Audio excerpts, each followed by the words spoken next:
আমরা আমাদের বিরুদ্ধে যখন অভিযোগ, আমরা 30 বছর ক্ষমতায় আছি, 3 দিন নয়, 3 দিন নয়, 30 বছর। যেদিন পার্টি ক্ষমতায় ছিল না সেদিনকেও আমি কাউন্সিলর ছিলাম, যেদিন পার্টি ক্ষমতায় ছিল না সেদিনকেও আমি বিধায়ক ছিলাম, আর আজকেও আছি, দায়িত্বে ক্ষমতায় আছি।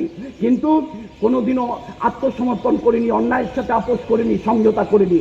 এখানকার বেকার ছেলেদেরকে চাকরির সুযোগ করে দিয়েছি, বহু বেকার ছেলেদেরকে চাকরির সুযোগ করে দিয়েছি, করে খাওয়ার সুযোগ করে দিয়েছি।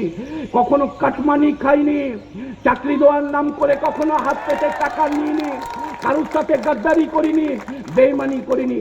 আর যারা বড় বড় লেকচারবাজি করছেন, আমরা জানি, দুর্গাপুরের মানুষ জানে তারা কারা, দুর্গাপুরের মানুষ জানে তারা কারা। তাই আবার ভয় পাওয়ার কিছু নেই, সবাই মিলে একসাথে লড়াই করুন। আমরা দল করি যার, তার নাম কি? সেই দলের নাম সর্বভারতীয় তৃণমূল কংগ্রেস। আমরা দল করি কার? তার সেই দলের নেত্রী যিনি মমতা বন্দ্যোপাধ্যায়, তার। আমরা দল করি কার? তার সেই দলের কাণ্ডারি যিনি অভিষেক বন্দ্যোপাধ্যায়। আমরা দল করি তার। যারা বিজেপির সাথে সমঝোতা করে রাতের অন্ধকারে দলকে ছুরি মারার চেষ্টা করে, আমরা তাদের দলে পড়ি না। আমরা দল করি মমতা বন্দ্যোপাধ্যায়ের, বিজেপির বিরুদ্ধে লড়াই করার, সাম্প্রদায়িক শক্তির বিরুদ্ধে লড়াই করার জন্য দল করি। আমরা মির্জাফর নই, আমরা গদ্দার নই। মির্জাফররা না থাকলে আজকে হচ্ছে এই জিনিস হতো না, বাংলার ইয়ে হতো না, পরাধীন হতো না। তো সেই মির্জাফররা আজও তারা সক্রিয়, আজও তারা সক্রিয়, আজও তারা সক্রিয়।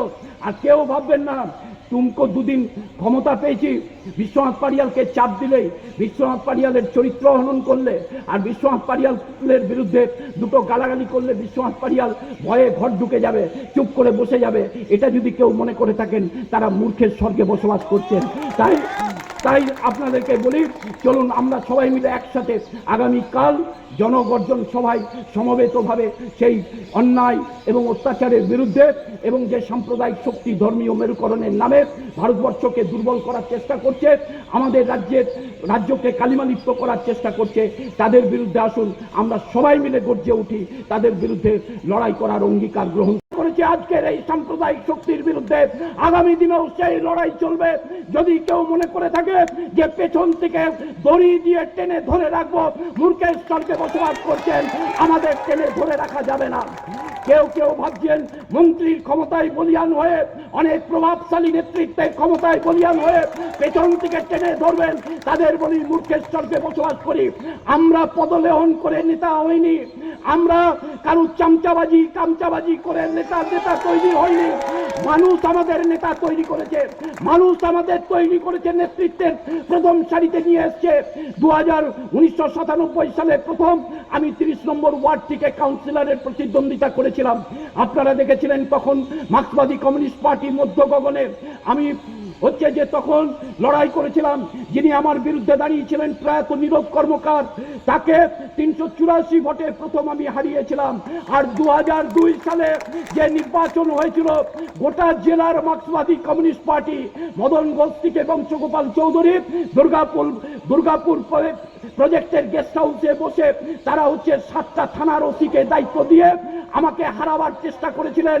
আর তখন বাংলার মুখ্যমন্ত্রী ছিলেন কমরেড জ্যোতিবাবু, আর যিনি পলিট ব্যুরোর দায়িত্বে ছিলেন তার নাম ছিল কমরেড অনিল বসু। আলিমুদ্দিন স্ট্রিট থেকে ডাইরেকশন ছিল, দরকার নেই 10টা সিট বিরোধীদেরকে ছেড়ে দাও, শুধুমাত্র বিশু পারিয়ালকে হারাতে হবে।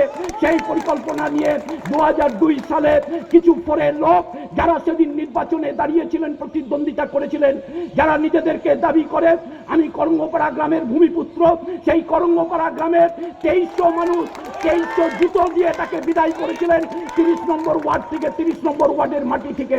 ভুলে যাবেন না যেসব কারখানার গেটে যে দাঙ্গা হয়েছিল, আমরা এখনো ভুলে যাইনি। দুর্গাপুরের মানুষ 10 রাউন্ড গুলি চলেছিল, বিখ্যাত সেই সেলিম, কুখ্যাত সেলিম সেদিন ছিল পুলিশ অফিসার, তিনি গুলি চালিয়েছিলেন, আমরা ছিলাম সামনের সারিতে দাঁড়িয়ে।